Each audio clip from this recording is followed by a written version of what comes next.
My name is Kia Quintana. I am the health educator over at the Department of Health. I am going to go ahead and share my screen. But if you have any questions, please feel free to use the chat or use the reactions to kind of raise your hand or just stop me, either or. So let's go ahead.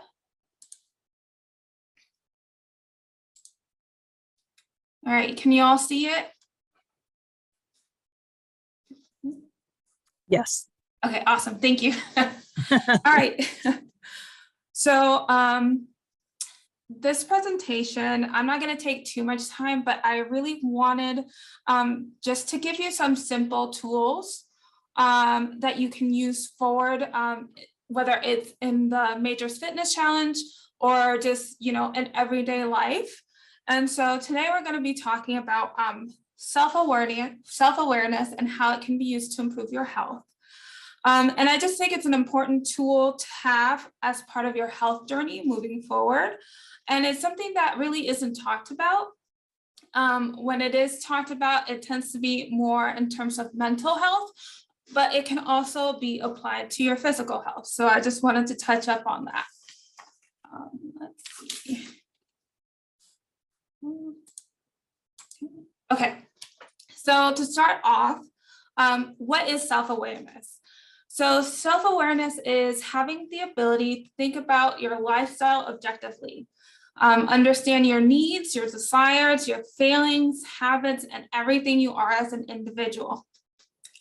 It's pretty much just really comes down to being honest with yourself and asking yourself why you're doing certain actions. And as easy as that sounds, it tends to be hard to think objectively. So it's something that is an ongoing process. It's something that you need to actively participate in. And it's not easy because nobody really wants to be truthful with themselves at times. But, our lives are constantly changing. Our environment is changing. So what maybe have been true yesterday isn't true today. So that's why it's an ongoing process that you need to practice a lot of the time.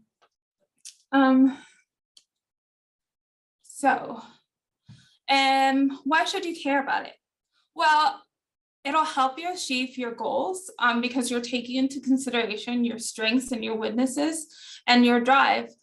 It also allows you to guide yourself down the right path for you by choosing opportunities that best fit your skill set, preferences, and tendencies.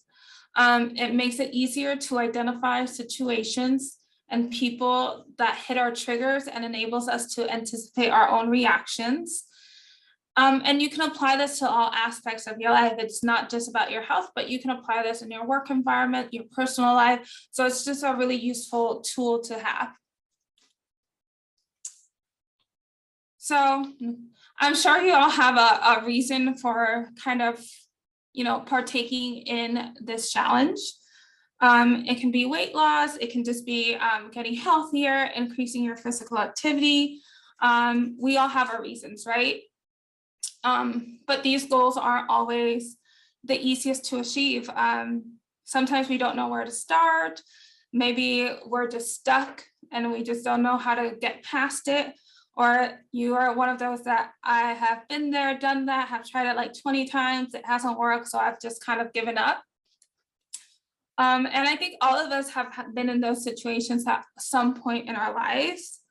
But a lot of the time what happens is that we think we're doing everything right, but we may not be aware of the true cause of the problem, the root cause. So self-awareness can help you understand the big why. Why am I doing this? Why am I taking these actions? And really not only get to, oh, I'm eating healthy, or, oh, I am not exercising, but why aren't you exercising? Why aren't you eating healthy? Like, what is truly causing the problem? So that's what self-awareness is all about. So what I'm gonna do next is I'm just gonna go through some scenarios to kind of give you an idea of kind of what I'm talking about when I say self-awareness. And we're just gonna run through them, and I'm gonna read them, and you can join in and give some opinions on what you think are possible reasons why. And I will also give you maybe some reasons you haven't thought about when considering the reasons why you may not be doing things or you may not be getting the results you want. Okay, so we'll start with the first one. Okay. So Beth is trying to lose weight. She exercises regularly. She has a healthy diet. When she eats out 2 times a week, she eats a salad or a healthy option, but she hasn't met her weight goal. So I think a lot of the time people don't realize that the true cause is like you can be doing everything right and not realize that some of the actions that are out of your control, or you don't realize that those things are affecting your results, right? So one of the big things that we can think about is maybe she has a high stress life, right? Stress can affect pretty much your whole entire health, not just your weight, but it can trigger into your life, and it can cause a lot of health issues that we may not think about. And a lot of people maybe, what's the word? They have a stressful life, but it's their normal, right? They're used to being in high stress situation constantly, that it's become their normal, and they don't realize that they're stressed, that their body is going to stress, and that manifests itself in different ways. And one of those ways can be your inability to lose weight, right? Another thing could be is she doesn't realize how much she's eating daily, right? So one of the unfortunate things about eating out is that when you think you're eating healthy, it may not be that healthy. So, you know, if you're eating a salad, let's say like at Panera or, you know, at some sort of Chili's or some sort of restaurant, you're thinking that you're choosing the healthy option by eating a salad. But sometimes those salads can be anywhere between 500 and 1,000 calories easily. So she may just not be aware of how much she's putting into her body, because in order to lose weight, you have to put yourself in a calorie deficient spot. So it may be her case that, you know, she's just not aware of how much we're eating. And that's something that a lot of us do. A lot of times we go through the day and we're going through the motions, and we just don't realize how much we eat, even though those options are healthy. We just, you know, we're going through the motions, just going through it, and we're like grabbing a snack here, doing this. And when it comes down to it, you've eaten a lot more than you think you have. And I think a lot of us are in that situation. And the other thing is, right, she's going through all the reasons, all the possible reasons why she's not losing weight, right? Maybe she's decided that she is eating the right amount, that her stress level is fine. So then she can go down to the next item, and maybe it's her hormones. Maybe she has a hormone imbalance and she needs to reach out to the doctor, right? But going through all the motions of seeing the true reason why, it's just a really good overall thing to do, especially when it comes to your health, because the root cause of it can be something as simple as going to the doctor, right? And having them do some tests to make sure that everything is running properly. And this might be what you need to get you to that spot, to get you to go to the doctor. You know, a lot of times we don't like to go to the doctor. Let's face it, a lot of us just don't like to go to the doctor. We only go because, you know, we have to, maybe once a year, we may skip a year or two. It happens. But forcing yourself to constantly be self-aware may push you to go to the doctor for X, Y, and Z reason. So it's just a really good practice to have. All right, the next scenario. Lisa's trying to eat healthier, but every time she wants to have a snack, she eats more than she means to, and it ruins her day, right? I think we've all been there. We're like, oh my gosh, I've been doing so well, and then all of a sudden you eat something, maybe a chocolate cake or something, and then it just ruins your whole day, ruins your diet plan. It happens. But we want to ask why she's deciding to eat more than what she means to, right? I think a lot of the time it could be due to boredom, right? Sometimes we just eat out of habit. We're just, let's say we're watching TV and eating a snack and we're just eating away, and when you look down, you've eaten the entire bag of chips. I mean, hey, we've all been there. So it just happens. So you have to think about, why am I doing this? Like, why am I eating more than I want to? Is it because I'm truly hungry? And if it is, then that means you need to eat more, right? During your actual meals. If it's because of boredom, then maybe you need to make a plan to maybe just, do portion size and put the bag away. But you're realizing that that's what you're doing. So then the next step would be to try and take steps to not do it again. The other thing could be out of habit. I think a lot of times, again, we go through the motions, and we're just in the habit of just constantly maybe, oh, at this time I have this meal, and at this time I have this meal, and it's just a constant for you, right? So it's kind of breaking out of that habit, and also taking the time to think about, like, am I really hungry? A lot of times you may not be hungry, you're just eating because it's in front of you. So you really have to take the time, even when you're eating a meal, after you eat the meal, and think, hey, like, is this something that I ate because I really enjoyed it, because I was truly hungry? Or is it just eating it just to go through the motions, to clean up my plate, to not have leftovers, right? You have to take your time to think about these things. Another thing could be your mood, right? Are you sad? Maybe you're going through a moment, maybe you're angry, right? And you're just eating just as a way to cope, right? That's also a really big possibility.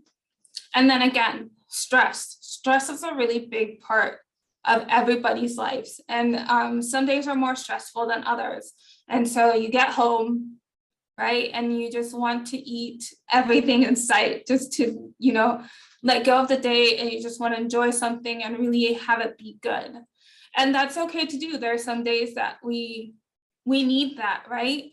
But if it becomes a habit where you're doing it constantly, then, it's about taking that step back and asking, hey, like, is this really something that is good for me? And what can I do to change that? The next one is, okay. Matt is trying to lower his blood pressure. He eats healthy and is exercising. He's trying to limit going out to eat and brings his own lunch to work, but his blood pressure remains high. So why can't he lower his blood pressure? So maybe it's his environment, right? Maybe he's doing everything right, but regardless, everything around him keeps moving at the same pace, right? Maybe he has a really stressful job, and while he's trying to do his best to not be stressed, his environment is stressful. So that kind of causes him to be stressed, maybe without him knowing that he's stressed, because I feel like a lot of the time, like I mentioned before, we tend to normalize stress. We tend to let it become part of our normal. And then when that becomes our normal, we don't realize that our body is in that stress mode. And so when you're in that stress mode, all of your hormones, become imbalanced. And then that affects your entire health, your blood pressure, your heart. Like it just, creates kind of this loop where you're constantly trying to lower your blood pressure, but you're not sure why. And it's just constant. And the other thing about environment is that you may not be considering things like noise level, right? If you live in an environment, like let's say you live in the city or you live near a highway, you live near a busy street, that noise level can also play a role in your stress levels. And you may not realize it because, hey, you've been living there forever. And it's just, again, a part of your normal life. But that can also take a toll on our body. And sometimes we have to take a step back and be like, hey, maybe I need to, take an hour to step away and go somewhere where it's quiet, or maybe I need to get earplugs when I go to sleep, things like that. The next one, it would be sleep. Are we getting enough sleep? Sleep really affects our entire day, our entire health. And when you're not getting enough time to sleep, or you're getting the hours, but you're not sleeping well, that can also play a role in your health. And so you have to consider that as well. And then the last one is maybe he's eating everything right, but maybe he decided to maybe buy those like lean cuisines or those little take to work lunches, and he doesn't realize how much salt is in it. So a lot of processed food has a lot of salt in it. So maybe it's something that he needs to learn to read his labels so that he knows how much salt he should have in his food. And maybe once he's aware of how much salt he's intaking, he can take the right steps to make sure that he lowers his salt intake. And I think there's a lot of us who don't realize how much salt we're taking in, or maybe we're not reading our nutrition labels. And so we need to take that action step to read our nutrition labels, to realize what's going into our body. And again, being self-aware that what we're putting in our body also affects kind of everything we do, and it does affect our health. And then this is our last scenario. Luis is trying to increase his physical activity. He created a workout schedule with a trainer and works out 3 times a week in the morning. He starts off well, but gives up after a month. So for this one, it can be quite a few things. The first thing is, it may seem kind of very simple, and we may be asking, well, it's too simple to consider. And it can be something like, hey, maybe he just doesn't like to work out in the morning. He's not a morning person. So he just has to change the time of day. And there's a lot of us out there. And that maybe either because of our schedule, just because we don't like the time of day, that we need to find a time that works best for us. So, hey, if you're not a morning person and you're a night owl, then maybe, do a late night workout. And that would be better for you than doing the morning workout.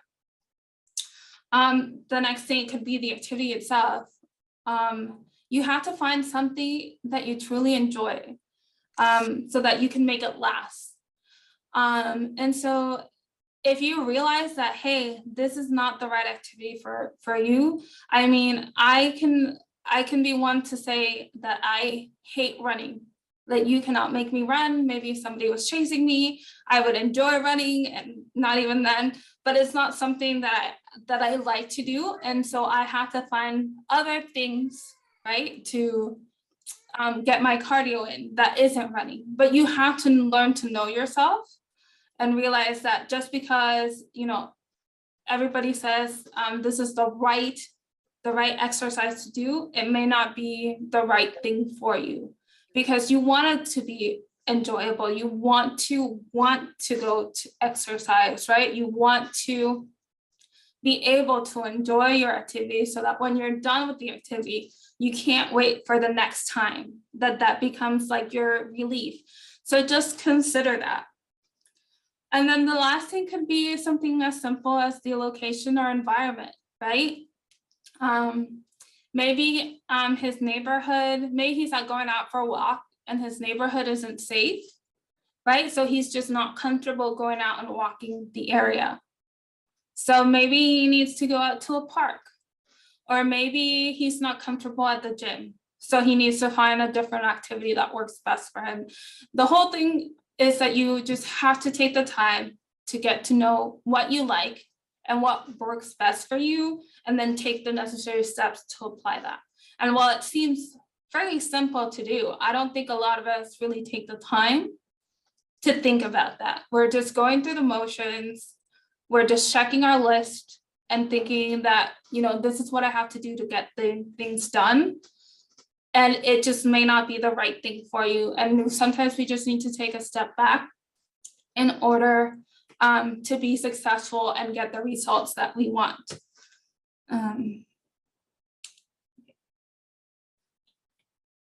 Self-awareness and health.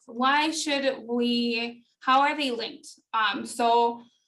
It just improves your overall health because you're aware of your body and you're taking the necessary action steps to improve your health.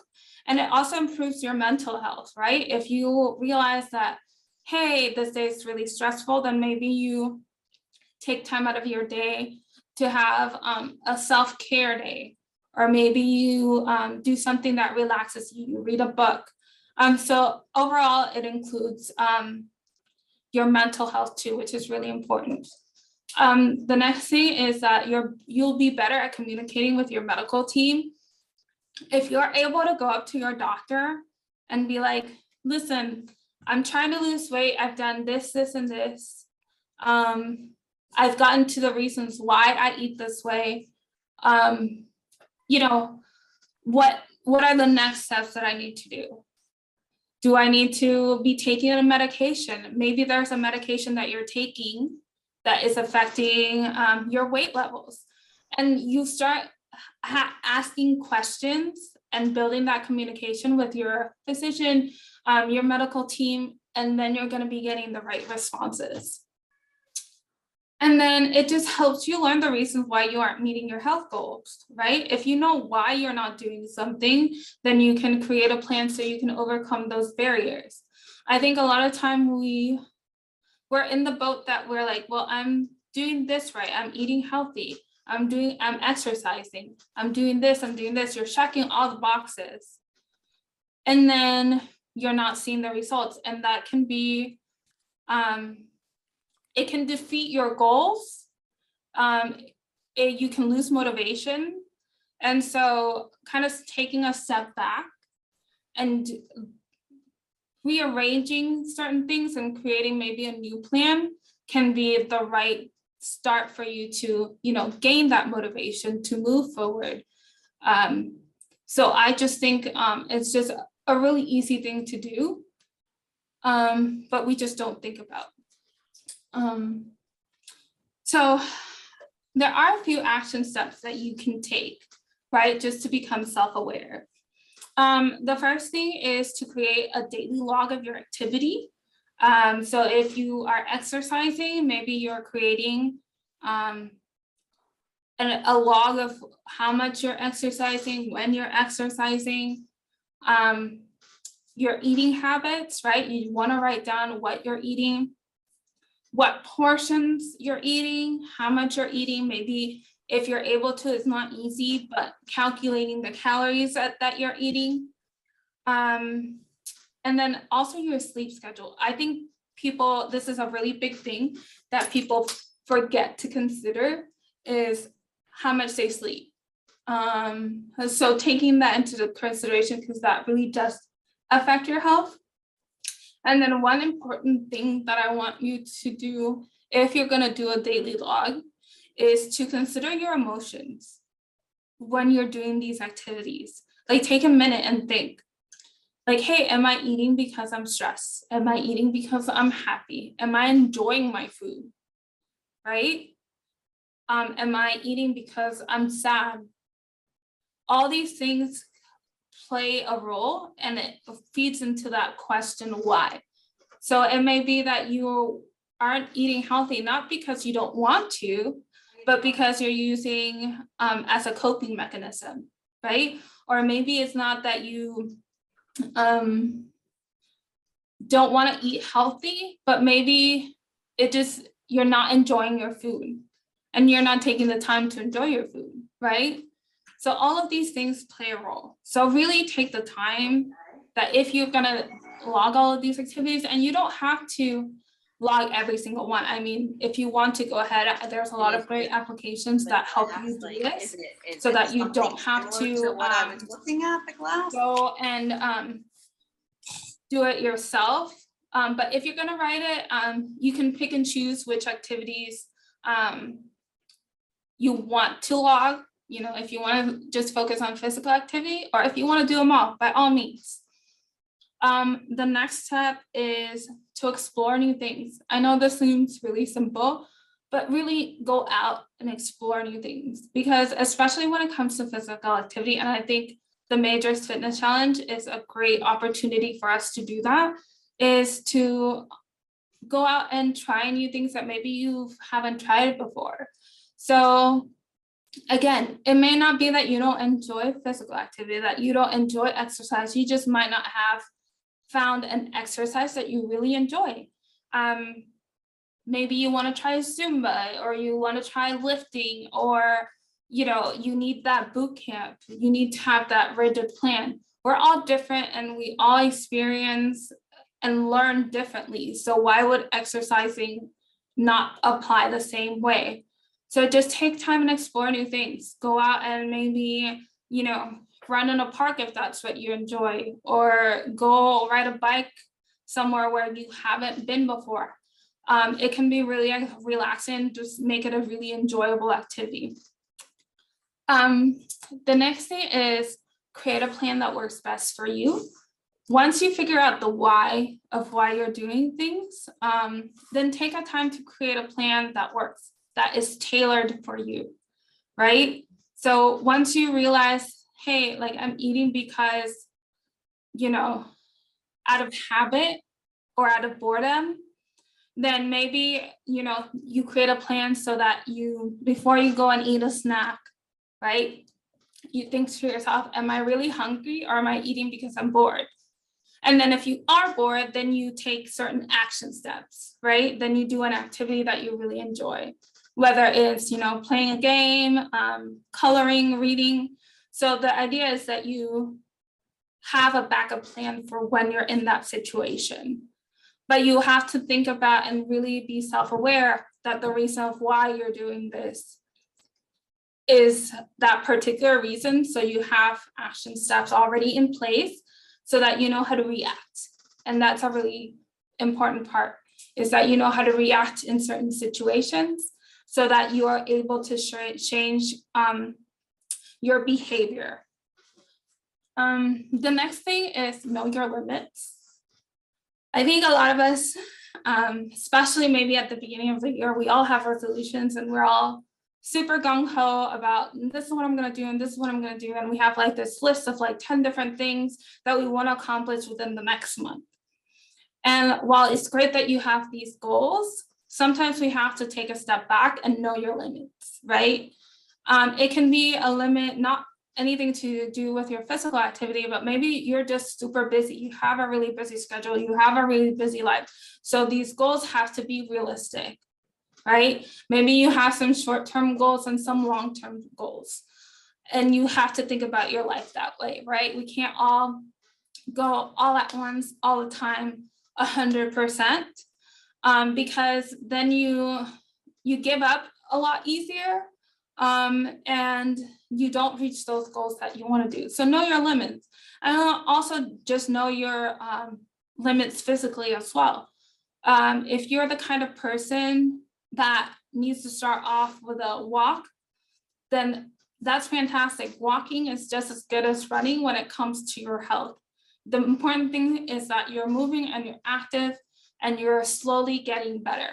I think people forget that. is that it's the process of getting better or getting to your goal that's really important.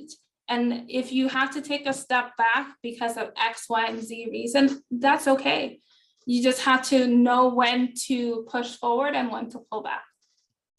And this is something, the next and last reason, I think it's something really important that we just don't consider. And it's to be compassionate with yourself. I can't stress this enough. I think we put a lot of pressure on ourselves, especially when we have these goals in mind, that we have to meet them. And you have to go through all these things to meet them. And you kind of tear yourself down. And when you look back at it, you haven't enjoyed the process. And maybe you have met your goal, but you didn't enjoy any of it. So really take the time to be compassionate with ourselves. I think that's crucial. But that's pretty much all I have. So if you have any questions, I think I went 5 minutes over, but just if you have any questions, please ask.